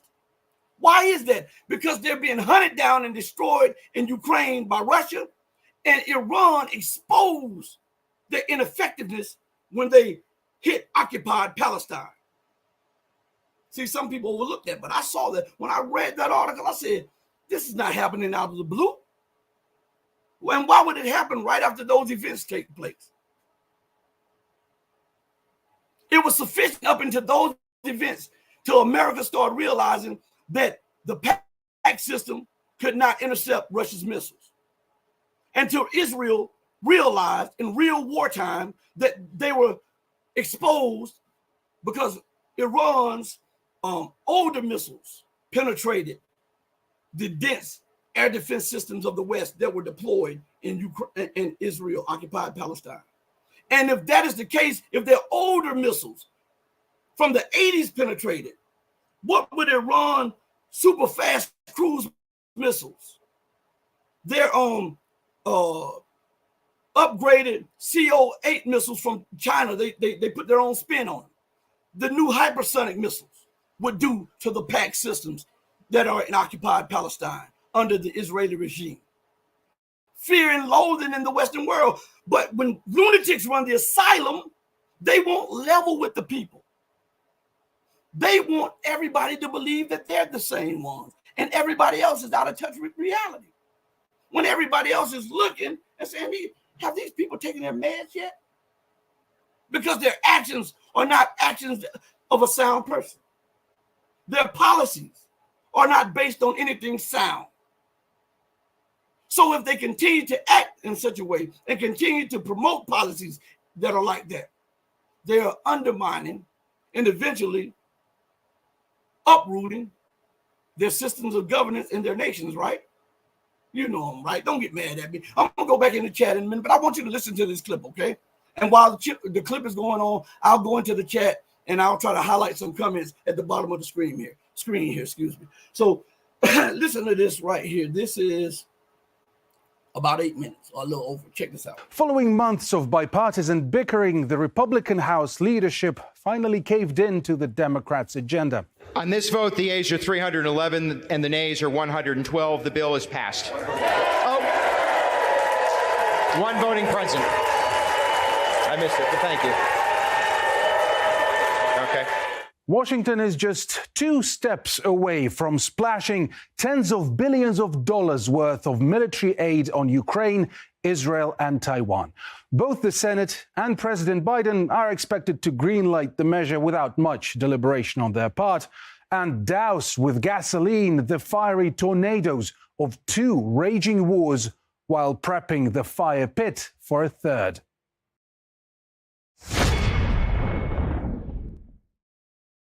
The bill in Ukraine has seen the most infighting on Capitol Hill. House Speaker Mike Johnson drew much ire from his fellow Republicans for plowing ahead with the vote to send more American taxpayers' money to notoriously corrupt figures in Kyiv. You see, the United States taxpayer has already sent $113 billion to Ukraine. And a lot of that money is unaccounted for. Ukraine is not a member of NATO, but the most important thing you hear in Washington, D.C. is, oh, we have to spend Americans' hard-earned tax dollars over to Ukraine and keep the money going to continue to murder Ukrainians, wipe out an entire generation of Ukrainian men. 2.5 years into this war, we still don't know what success looks like. Is it Crimea? Is it all of the Donbass? Is it hold what you got? We don't know. We just can't afford it. This new spending, $60 billion, is designated as emergency spending, meaning it goes straight to our national debt, a national debt that grows every single second to the tune of $8 billion every single day. And by the way, while I was speaking, we have added another $5.5 million to the national debt. See, Republicans have been clutching to their very thin majority in the House, hoping to leverage that influence. They give the Democrats a vote on Ukraine aid and in return get a win on the domestic front, tightening the U.S. border. No wonder Mike Johnson faces an ouster by his own party after flushing all that down the drain and sending billions of dollars to, well, that's actually quite interesting. To who exactly is all this money going? See, Vladimir Zelensky's legitimacy expires in less than a month after he cancelled this year's presidential election. It has to hold free and fair elections because that is one obligation under the statute and under our conventions, and it will do so. Of course, there are problems because as long as you have martial law, your constitution does not allow to have elections. So you have to find a solution. That is not up to us to say how to do it. But of course, Ukraine has to organize free and fair elections. I cannot think of a better symbol for Ukraine than to hold free and fair elections during the course of a war. Elections would not only be seen as an act of defiance against the Russian invasion, but an embrace of democracy and freedom. It's no formality, de jure. Following May 20th, Zelensky becomes both a dictator and a usurper of power, with billions more dollars heading straight for his pockets. There's nothing I don't think that the House of Representatives has considered that has to do with the true legality of what's happening here with respect to sending additional funding to Ukraine. The idea that we're sending money to support democracy is a farce, and the fact that those elections have been canceled is proof of that. There's nothing democratic today about Ukraine, unfortunately, and so we continue to fund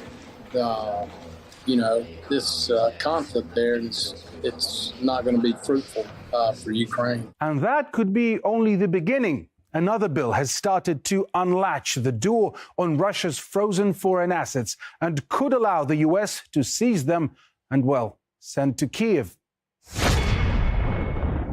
Now, pro-Palestinian activists tried to get their pleas heard inside U.S. Congress as the House voted on aid to Israel. I'm Palestinian American. My family's from Gaza.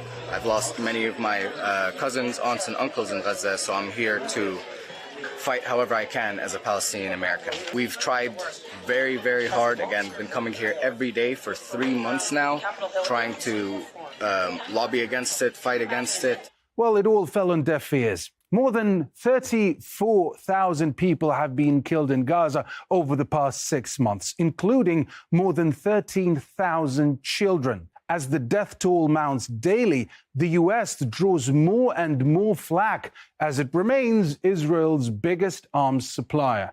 The new bill allocates $26 billion extra for Israel, with only a fraction of that number designated for humanitarian needs. All of us have seen the tragedy of Gaza.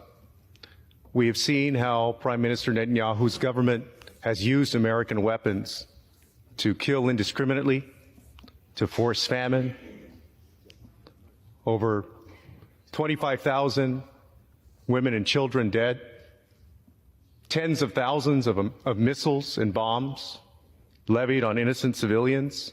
And when we see it, we have to decide what we're going to do about it. Are we going to participate in that carnage or not? I choose not to. Prime Minister Netanyahu has been reckless. His actions have not led to the release of the remaining hostages.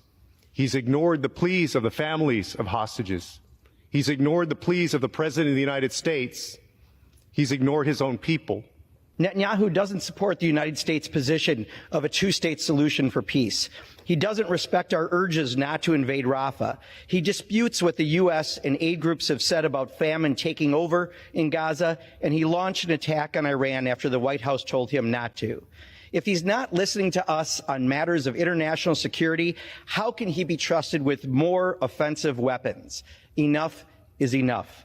If President Biden signs a bill giving Benjamin Netanyahu's government another $17 billion in unconditional military funding, that heartless decision could mark the point of no return for what remains of the White House's relationship with the American Muslim community and other Americans opposed to the genocide in Gaza. Critics and experts have also been calling on Joe Biden, citing a famine in Gaza as the reason he might be simply breaking the law in case he signs the bill.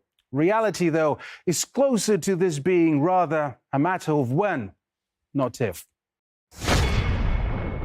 Now, a cherry on top of this warmongers' feast, a bill to spend just over $8 billion on countering China's influence over Taiwan. Here, Washington put its militaristic efforts on the back burner, at least for now. Most of the package is targeting Chinese influence on the island, something Beijing well expected.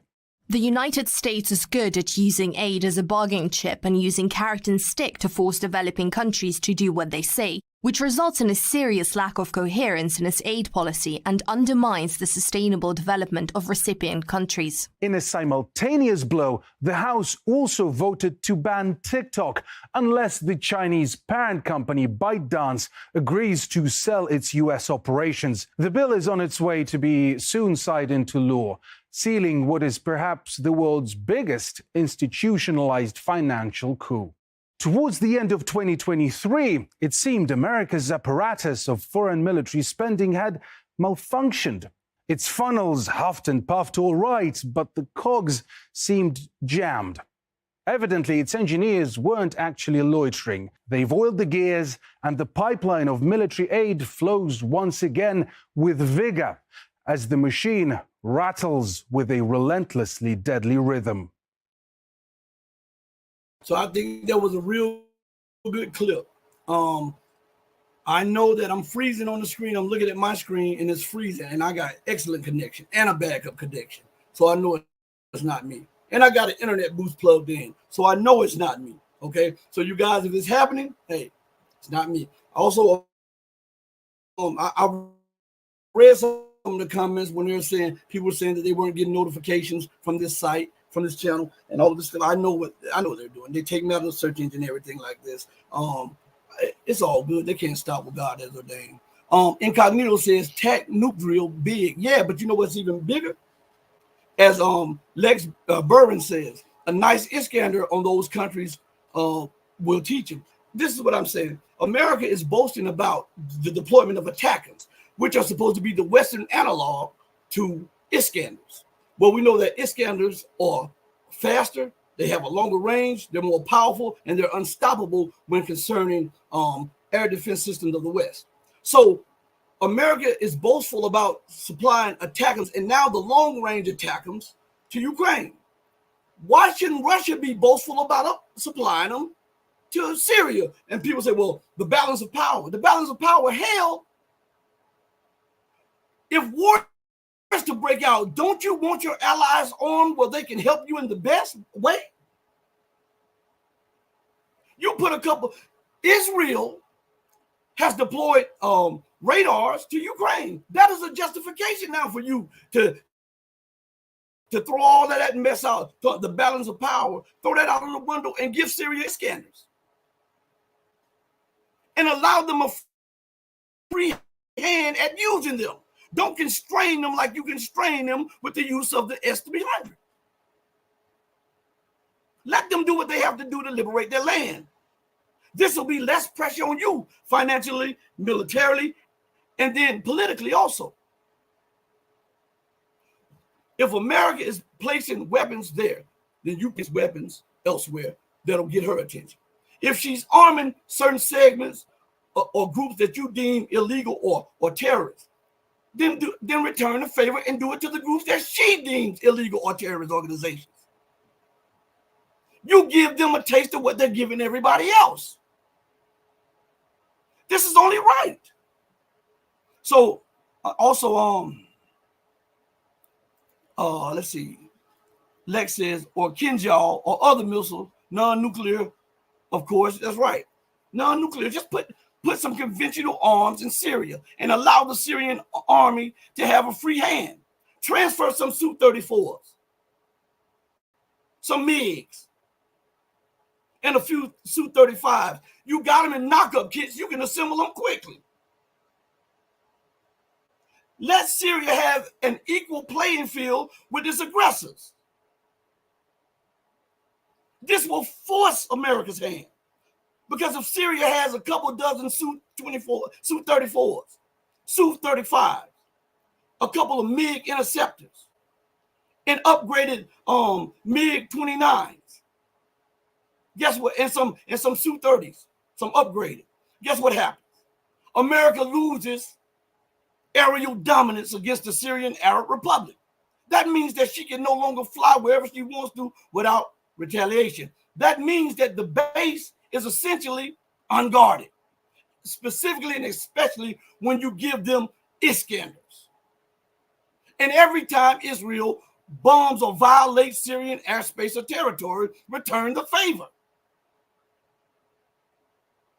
This will get a lot of pressure off of Russia in Ukraine. I don't understand why the strategists don't see this. If you want the empire to back up, you got to smack them in the face. Then when you have the advantage, guess what they do? They start talking about treaties. Every time Russia gets the advantage, Russia has the advantage in tactical ballistic missiles. We need a ballistic missile treaty. Russia has the advantage in hypersonic missiles. We need a hypersonic treaty. Russia has the advantage in that nuclear submarine. We need to regulate how many nuclear subs per nation. Russia has the advantage in electronic warfighting. We need a treaty on that. Russia gets the upper hand in nuclear war, nuclear weapons. We need a treaty on that. Everything that she does not enjoy an advantage on, she wants a treaty. That's to buy her time to either catch up to or surpass you in that theater. So if you want the empire to back a little bit, you got to smack it in its face. All right, let's go a little further. Let's go down. Incognito says, Lunatics in Asylum is so right on. I'm telling you, I am telling you that is an apt description of the Western world. Lex Burton says, Rashid, you know everything so well. You should be president of Russia. I can see that you would have done it better. Hey, I don't think I would have done it better, but I do believe this, that when you talk to a person, you're supposed to mean what you say and say what you mean, so that each time they deal with you, they understand your character. When you understand my character and you know the consequences of this, and this, don't be surprised if you overstep the lines and the response is this, and this. See, a lot of people are scared of death. Why? That's a journey that everybody has to take. Presidents and kings, peasants and leaders, diplomats and convicts all have to journey that path. But it's how you die. Live a meaningful life so when you die a meaningful death. As a leader, your first and top priority outside of God is to protect your nation against outside and inside threats. Even if that means war. Because remember, when you are right and you're taken out, your death is an admirable death. If you're wrong and you're sticking to the wrong line and you die of scum. A coward dies 1,000 deaths, and a soldier dies but once. We have to take those things that we have in our head to heart. If we don't, all we can see is escalation in war. And sometimes to prevent a major war, you got to show that you're willing to start a war. And I'm not talking about a war in Ukraine. You got to be willing to say, hey, my national interest matters just as much as yours. From this point on, everything you do will be mimicked. If you show me appreciation, I'll appreciate you. If you respect my territory and my culture, I'll respect yours. if you respect my sovereignty and my independent policy, I will do the same for you. If you stay away from antagonizing me and provoking me, I shall do the same with you. But with every provocation you render unto me, you will be met with 2 or 3. With every disregard of national sovereignty, territory, and the respect of my people, you will be met with 3. This is to show that communication and cooperation is better done together with dialogue. Because if we exhaust this, war is the only option. And once they know that, they can deal with you better. All right? He says Rashid for president, LOL. Incognito says, waiting for KJP in theater number 2. I think she is watching Red Pill Diaries. Oh, wait, they just did the 2-minute warning. Well, you know, I think a lot of people watch the Red Pill Diaries. And the stuff that I'm telling you, I want people to say. I want people to think. Because we don't think. This is what leads to all of the escalation. This is what leads to all of the war. This is what leads to all of the confrontation. Because we don't respect other people's standing, other people's opinions, even when it differs from ours. You have to be able to look through their eyes on some issues. Because if you don't, man, listen now. War is the only option. When people have voiced their opinion to the government for so long, and the government ignores it, right? And just disregards it and disrespects it, what happens?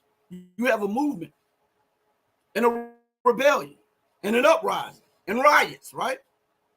Right? Because one side did not want to communicate with the other side and see things from their view, which would finally lead to insurrection and war.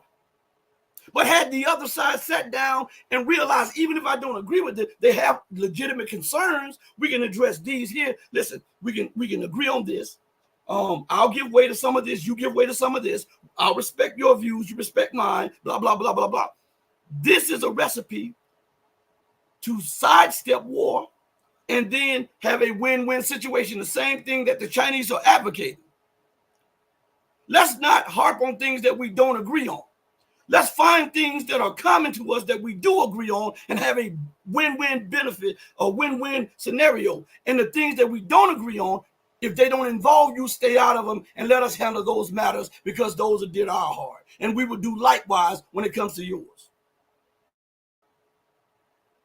But the empire can't see it that way because they believe that they have a divine right, a divine manifest to police the world, to mold and shape everybody in his image and his likeness. Everybody's supposed to have democracy. Everybody's supposed to be governed like America wants them to be governed. Everybody's supposed to live like America wants them to live, which is actually death.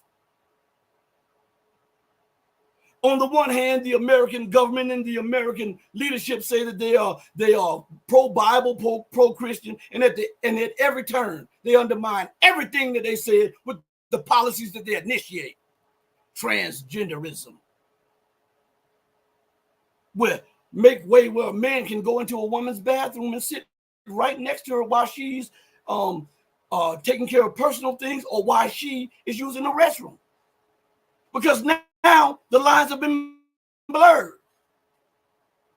You get sanctioned if you don't agree with the same type of actions that led to the destruction of Sodom and Gomorrah. You are detached from reality, but the government is lax to reality. This bizarro world. You understand?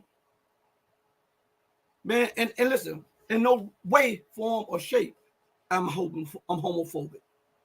No. I'm telling you what, if you say on one hand that this is what you believe, I'm telling you what your principles of your belief say. Don't get mad at me, get mad at the author. You understand? And if you're mad what the author authored, then take it up with him, and then or just discard it altogether. But don't get mad at me for bringing it up. I was neither the author nor the one who pushed it on you. I'm just telling you. Okay? So let's go further.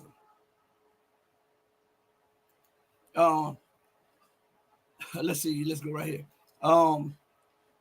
It's so damn disgusting how the West and America have been using false flags and really any means to disrupt with nonstop disinformation to show the world how absolutely sick in the mind the West is. They are absolutely depraved. The leadership, there is no way that you can get satisfaction off out of the killing of 500,000 people. There's no way that you should be able to get satisfaction off of that. There's no way that you should be able to get satisfaction out of sanctioning a nation and killing 1 million people, which the majority of were children. There's no way. And here it is. I was talking to my brother the other day, and we were laughing. And I said, you know, what's crazy, because we were seeing these people out in the streets, and they had the bullhorn, and they were talking about you going to hell and all of this stuff like this. You know, they were out in the street talking, and they had the pro-life and pro this. And listen, my personal views is I don't believe in the abortion scenario, but I'm not forcing it down on you. Understand? I'm just telling you what I believe. But anyway, they were talking about that, and I made a little response to my brother. I said, "Isn't it amazing that they are against the killing of life as babies and in the mother's womb, and yet they are against the execution of adults? Something is missed here to preserve the life of the children until they become adults who are misguided, and then they are susceptible to being killed. How about somewhere in the middle, you step in and take up your responsibility as the stewards of these people and teach them proper education and right guidance and civilize them to prevent them from going the way of the death stroke?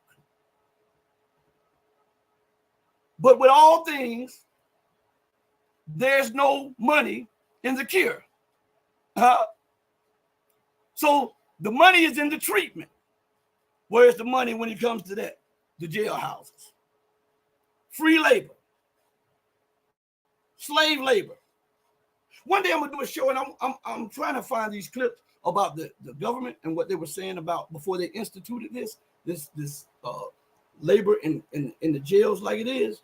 I wish I could find it. I had it on my other computer, but my other computer went down. This stuff would blow your minds. I'm telling you this. But let's go further. Lex Burren says, create tension. I think this is what it says. Oh, yeah. Create tension on USA borders. You don't even have to do that. You don't even have to go that far, Lex. Listen. Because of the exceptional mind, America does not think that you have the right to have friends in the Western Hemisphere. Just make friends. Just make friends and start trade. And have an exchange center where you can dock ships, warships there if need be, and sometimes fly in planes, warplanes or whatever. That'll antagonize the West. That'll antagonize the West. Also, befriend those who they deem illegitimate. That'll antagonize. See, if you do unto them how they are doing unto other people, it's not comfortable for them, and they can't take it. Their psyche, they have a fragile psyche. They're like children. It's their way or no way. This is my basketball. If you don't accept the rules that I have, then I'm taking my ball and I'm leaving the court. That's the mind that they have. A selfish, irrational, childish, and immature thought and concept. Yeah. So let's Solar Bear shout out. Series Biz says, let's see. Even with systematic hatred built in built in growing up in America has not in any way made me a Russian enemy. I've actually grown fond, common respect, SMH, live. I know what you're talking about. Live and live and let live. Excuse me. 10 years Army here. See. But in their eyes, you're irrational. You have been inundated with Eastern dogma in their eyes. They don't understand how you don't fall for their propaganda. It enrages them. Ping One says, illegal aliens or indigenous people. Hey, Ping One, boom, mic drop moment. I'm gonna leave that where it stands.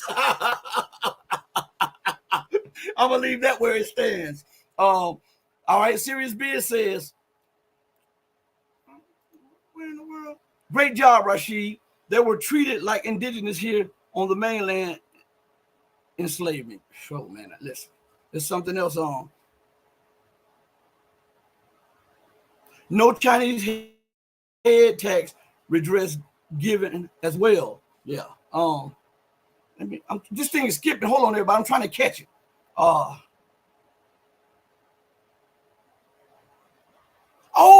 Serious Business put this up here. This is absolutely a fact. Hey, let me put that up on the screen. I'm gonna tell you what he's talking about. Okay.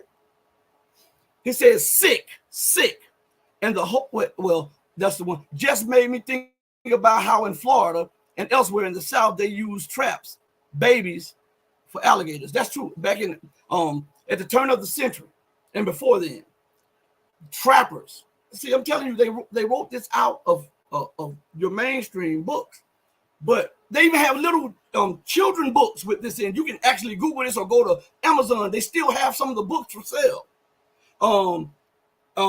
And they would take the kids, the children, from the plantation slave or someone who worked on the plantation, and they would go down to the water and they would sit the children. They would sit the children on the wood or on branches close to the water to entice alligators or crocodiles to come through the water. They would use the children as bait. This is absolutely the truth here. Serious Biz hit a point here. This is absolutely the truth. They would sit the black babies on the like right near the water so that the alligator could spring out, and then they would sometimes they would allow the alligator to consume the baby, and sometimes that they would strike or they would kill the alligator or the crocodile right as it tried to strike. That is absolutely the truth. If you don't believe me, Google it right now or go to Amazon and look up on some of those books. That's the truth. I'm glad you put that up there. And also, he says, free Palestine. Let's see something. He says Castro is talking facts. Wow. Let's see. This thing is. I stand with them. Great point, Rashid. Man, this thing is freezing on me. Branko R, thank you for being a channel member too. I want to thank you for that.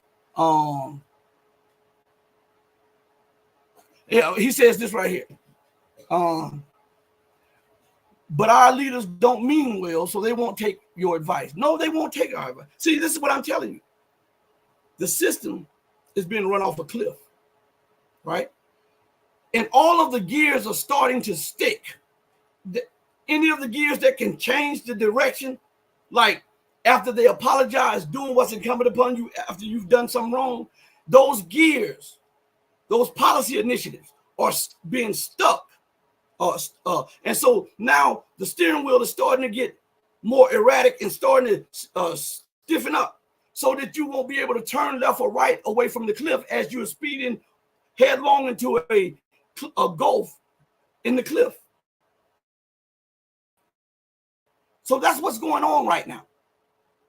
And this is what I'm telling you. These sound in easy steps to do. But people say they won't do it. So listen, if you offer a person a way out, right?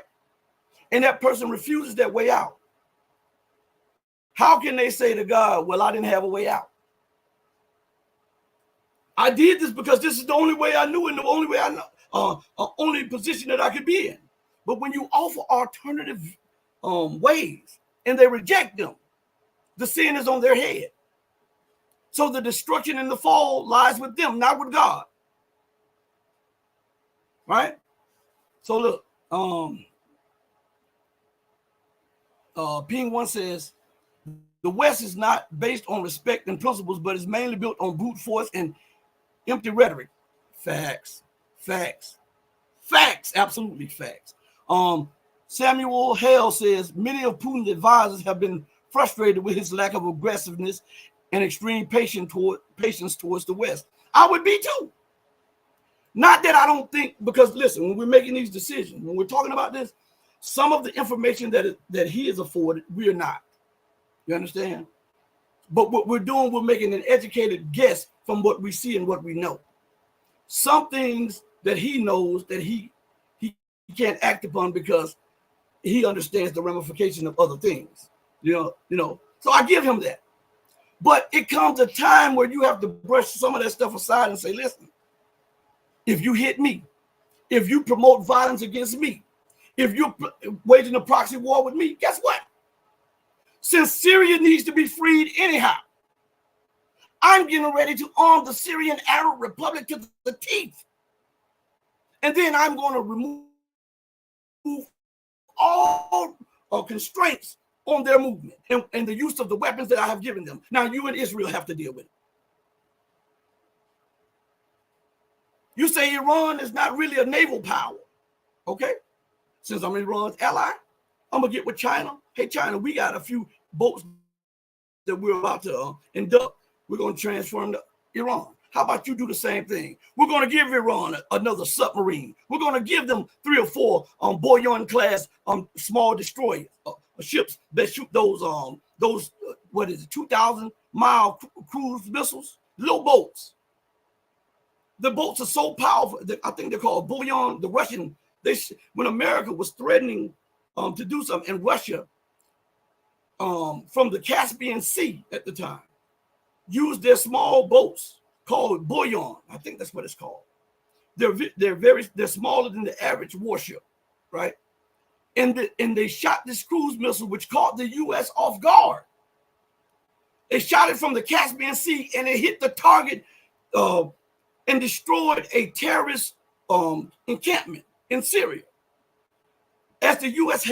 had ships approaching Iran in the Persian Gulf, when that missile went up, it sent a signal to the West, and the United States pulled the aircraft carrier out of there when that went down. If you don't believe me, go do your research on it. Go do it. I would arm them to the teeth. I don't want weak allies. So we can get beat down. I want strong allies, independent allies, trustworthy allies. So I'm going to show you my trust. I want you to see how much I'm trusting you. I'm turning over these weapons for you to defend yourself. You can no longer be coward or bullied or anything because you don't have the nuclear weapon, but I'm going to make it clear to the West that if nuclear weapons are used on you, then we'll take that as a use of nuclear weapons on us. So now the playing field is even militarily. Now you can go push those illegal entities out of your nation. And guess what? Protracted conflict, protracted war, and the constant redeployment of troops and weapons, that's expensive. Especially in a land that don't want you there. And the American coffers are already empty. All right? Let's see. I'm guessing, Branko says, I'm guessing the tactical nuke drills announced today by Russia were meant to say there are no bunkers deep enough to hide you if you go into Ukraine. I think it was a signal to the West that we've endured your provocations, but now you're stepping over a line too far. And if it comes down to a nuclear exchange, we have a better chance of surviving than you because we have the best and most advanced integrated air defense systems on the planet. And we've just inducted some S-500s that can shoot ballistic missiles out of space. So we can deal with a majority of your missiles. You shoot 3,000, all 3,000 of your missiles. We'll say 100 gets through. It wreaks havoc upon Russia. But Russia is almost 3 times the size of the United States. You have no integrated air defense or ballistic missile system. So all of ours will get through. So there would be no chance of your survival. So how about we be like, how about we act like grown men and women and come to the negotiating table and you remove your provocative military and the bases and the instruments of war from our borders? Because I'm asking you nice now, but later on I won't ask at all. You understand? So I believe that is the real deal.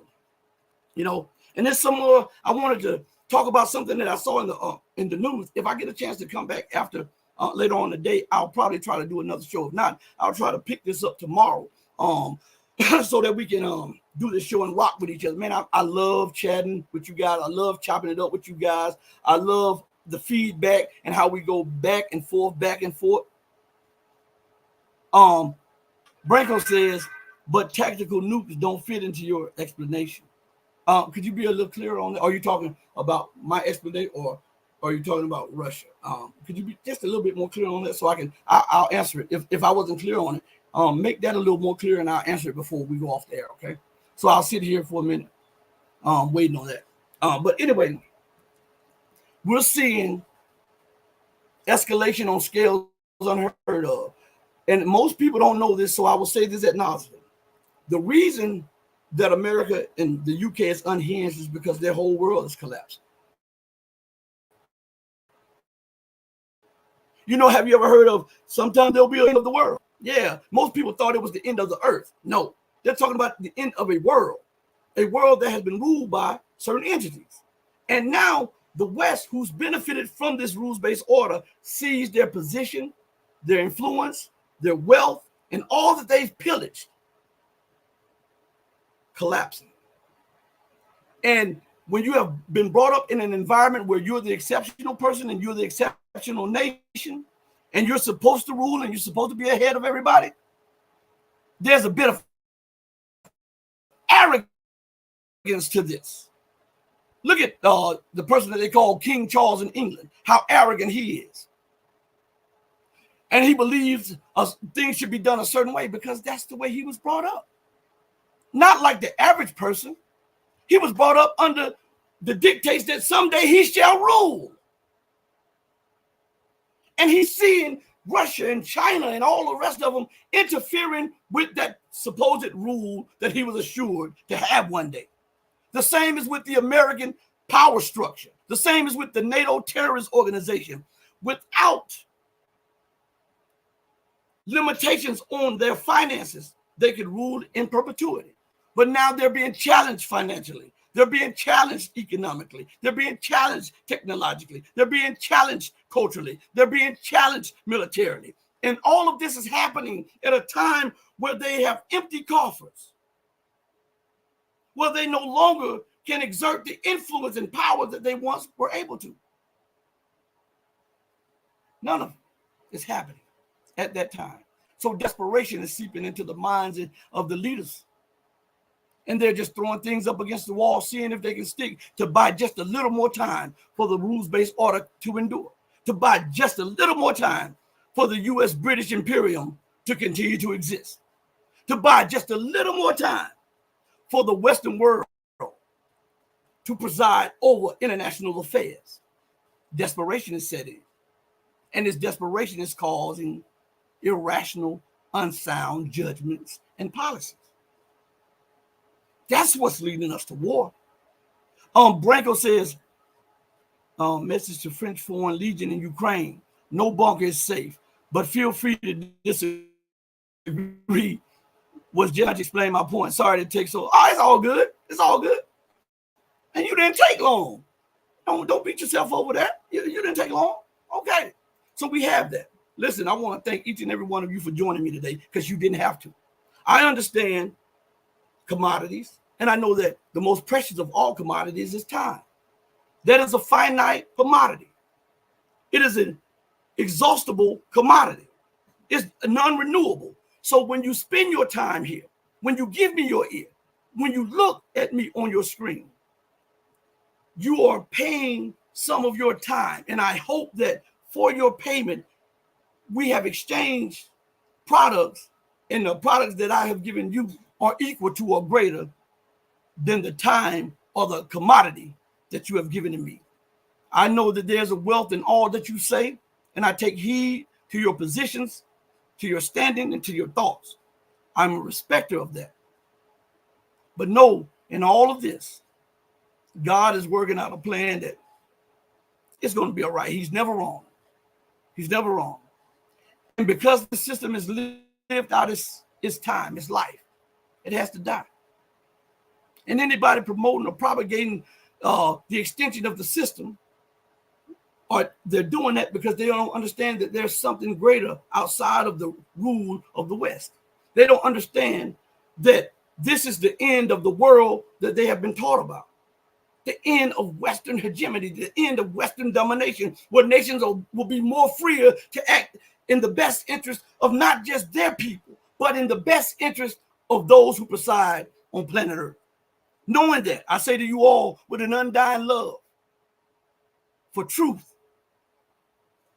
and each and every one of you who love truth, know that the love that I have for you will always pale in comparison to the love that God has for you. Until we next speak again, stay strong, stay true, but above all things, stay righteous. And I want to say this right now. Thank you, every one of you, for giving me your time and lending me your ear. That's really appreciative. Hey, mama, your baby boy loves you more than life. Deuces, everybody. We're out of here. Peace.